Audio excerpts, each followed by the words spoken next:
아니, 나 주진우 의원한테 이거 그럼 물어보고 싶네. 그럼 외국인 투자자들 우리나라 주식 투자 막 이것도 이렇게 얘기할까? 중국인들이 와가지고 우리나라 투자해서 우리나라 사람 주식 못 산다고? 말도 안 되는 얘기를 하고 있어. 지금 정권 초반인데 벌써 이미 허니문이 깨진 증거를 한 2개만 보여드릴게요, 여러분들한테. 얼마나 지금 언론 개혁을 시급하게 최소한의 기회적 균형, 중립. 최소한의 언론의 중립성, 최대한의 시대 정신에 부합하는 촛불 언론으로서의 거듭남. 이게 완전 지금 이미 무너지고 있다니까요. 보세요. 주말에 엄청난 부동산 개혁이 있었어요. 자, 슬로우 뉴스인데요.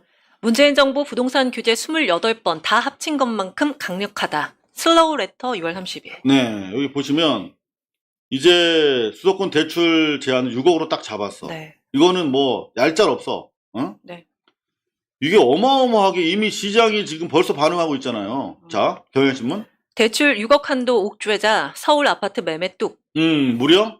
74%인 127만 가구 규제 영향. 이건 무슨 뭐 부자가 가난한 사람이고 그냥 막 적용해버려. 네. 이거는 거의 김영삼 때 금융실명제. 금융실명제. 네. 하나의 척결. 네. 요 정도의 스피드와 보안성을 가지고. 맞아요. 갑자기. 어. 네. 자. 예측하지 못하게. 그런데 이 기득권의 저항을 한번 보십시오. 이거 대표적으로 요 신문. 6억 대출 한도에 고소득 흑수저 강남 입성 막혔다.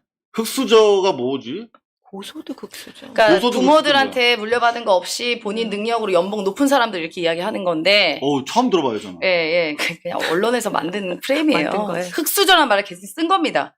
그래서 고소득 흑수저가 실제 있어. 예.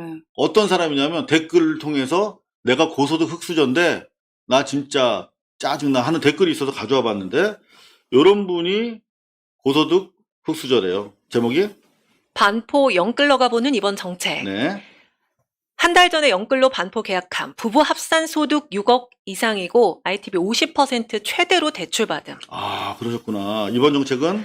우리 같은 흑수저도 열심히 살아서 소득 높이면 반포에 등기칠 수 있었는데 이걸 불가능하게 만든 거예요. 그러니까 이게 이분은 사다리 흑수저라고 스스로를 자리매김하고 있는데 두 분이 부부 합쳐서 6억. 그러니까 6억. 3억 이상씩 버는 예, 거야. 3억 이상씩 받고 6억. 그러니까 이런 분이 이런 이번- 분은 대출 안 받고 현금을 사시면 되죠. 그러니까 그냥 월세 살아도 되겠구만 이분들은. 응? 제가 뭐 이렇게 폄하하는 건 아니라 어쨌든 이게 현금 있으신 분들은 사실 수 있고 6억으로 제한했지 대출 안 해준다는 게 아닙니다. 그러니까. 예. 자, 그런데 6억 대출하는데 고소득 흑수저가 강남을 꼭 가야 돼? 사람은 태어나면 강남으로 가야 돼? 응?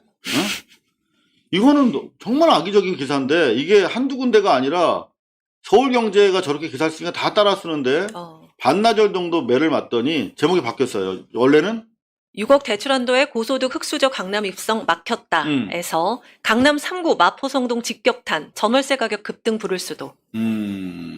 부를 수도입니다. 그리고 불렀다도 아니고. 부를 수도. 그리고 지금 인디안 기후제 하는 거죠. 인디안 기후제. 야, 이거 막았으니까 전세 올라라, 월세 올라라. 근데 요게 이제 서울경제가 야심차게 치고 나갔는데 이게 안 흔들리는 거야. 그러니까 제목까지 바꿀 수밖에 없었어. 아주 치욕적인 거지. 제목 바꾸는 거. 그랬더니 주진우가 나섭니다. 어떤 주진우죠? 내란당 주진우. 아, 급성 간염의 주진우요? 아니, 간염수계. 네, 간염수계 주진우? 뭐라 그러냐면 간염수계가 이거 강력한 프레임 가지고 나왔습니다. 주진우 중국인 대출 규제 안 받아. 국민은 중국인이 투자한 집에 월세 살판.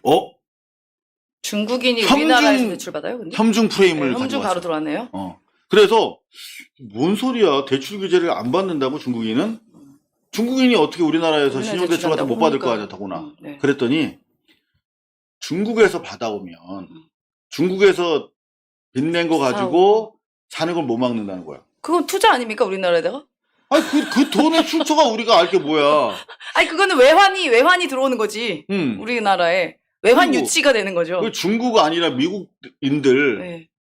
그 대출 받기가 쉽지 않아요, 더. 못 봤어요. 못 받아요, 우리나라에서. 외국인이 대출받기. 그러니까 외국에서 더구나 받아온 걸로 국내 부동산을 사는 건 더더구나 어려워요. 어렵죠. 아니, 나 주진우 의원한테 이거 그럼 물어보고 싶네. 그럼 외국인 투자자들 우리나라 주식 투자 막 이것도 이렇게 얘기할까? 중국인들이 와가지고 우리나라 투자해서 우리나라 사람 주식 못 산다고? 말도 안 되는 얘기를 하고 있어. 악영은 이렇게 봤습니다. 주진우 멘트를. 집 못 사게 생겼다. 발 동동화 중 중국인은 괜찮다. 소리에 깜짝. 네. 근데 아휴. 실제로 댓글을 보면 이게 베스트 댓글입니다. 외국인들도 자국은행에서 6억 이상 돈 빌리는 게 쉬운 줄 아냐? 어떤 미친 외국은행들이 그리 쉽게 6억이라는 돈을 쉽게 빌려줄까? 그러니까 말이죠. 맞네요. 자, 요 프레임도 결국은 망해가는데 여하튼 제가 말씀드린 건 기득권 매체들이 이 정부의 실패를 바라면서 계속 딴지를 걸고 있다. 심지어 이거 아주 악의적입니다. 보세요. 월급 줄어도 놀라지 마세요. 7월부터 국민연금 YTN 인상. 월급이 준대. 뭔 소리야 왜 갑자기? 저거요? 매경은 더 심합니다. 월급 잘못 들어온 것 같은데. 명세서 보고 놀라지 마세요. 7월부터 국민연금 인상. 그래서 도대체 어떤 분들이 적용받나 봤더니 바로 쿠키뉴스에 따르면 이렇습니다. 국민연금 보험료 7월부터 오른다. 월 617만 원 초과 소득자만 영향. 월 617만 원 이상 받는 분들이 얼마나 되세요? 다 받나 그렇게? 상위 그렇게 못 받죠. 5% 정도밖에 안 됩니다. 그렇죠. 예. 그런데 더구나 얼마 오른가 봤더니 7월부터 1년간 월 최대 18,000원 인상. 그러니까 월 깜짝 놀라겠네, 월급 받으시다가. 600만 원 이상 받는 분들이 만 얼마 인상됐다고 그것 때문에 월급 잘못 들어왔네. 700만 원 받다가 어머 699만 9천 원밖에 안 들어왔어. 월급 이러는 거야. 줄었네. 이렇게 한다는 거야. 어머 그거? 놀래라. 월급 확 줄었네. 그러니까 막 진짜. 야, 이 기사가 아휴, 이게 바로 적당히 해라, 적당히 해 진짜. 이게 바로 현실이다는 거예요. 이런 언론도 있긴 있어요. 7월부터 국민연금 인상 40만 원에서 617만 원 급여 가입자는 변동 없어. 오히려 국민연금이 힘겨운 과정을 통해서 여야가 합의로 통과시켰기 때문에 조정안을 네. 이런 부분은 좀 서포트를 해줘야 되잖아요. 응? 그러면 이런 제목으로 국민들이 진정할 수 있도록 걱정 안 하도록 해주는 게 맞아. 그죠? 요 기사도 괜찮더라고.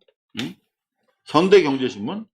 국민연금 7월 인상 모두의 일 아니었네. 월 617만 원. 넘어야 해당. 이렇게 차분하게 써주면 돼. 근데 이렇게 쓰면 낚시질이 안 돼. 네.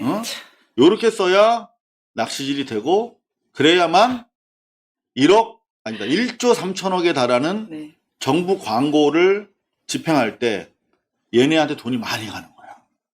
그러니까 결국은 근원적으로 1조 3천억에 달하는 언론재단의 지원금을 잘 일단 이렇게 나쁜 언론으로 많이 가지 못하게 제가 물균형을 조정을 해야 돼요. 그러니까 제가 지금 이 경제 기사가 계속 이렇게 나와가지고 하나 예측을 해볼게요. 제가 이거를 이재명 정부 들어오기 전부터 선대위 때부터 예측을 한 거예요. 근데 이거 예측이 아니라 너무나 당연한 수순인데 우리가 경제 성장률을 분기별로 발표를 하거든요. 네. 그럼 1분기는 1, 2, 3이죠. 1, 2, 3에 나온 경제 성장률이 마이너스 0.2였어요. 네. 그게 4월 중순쯤에 발표가 납니다.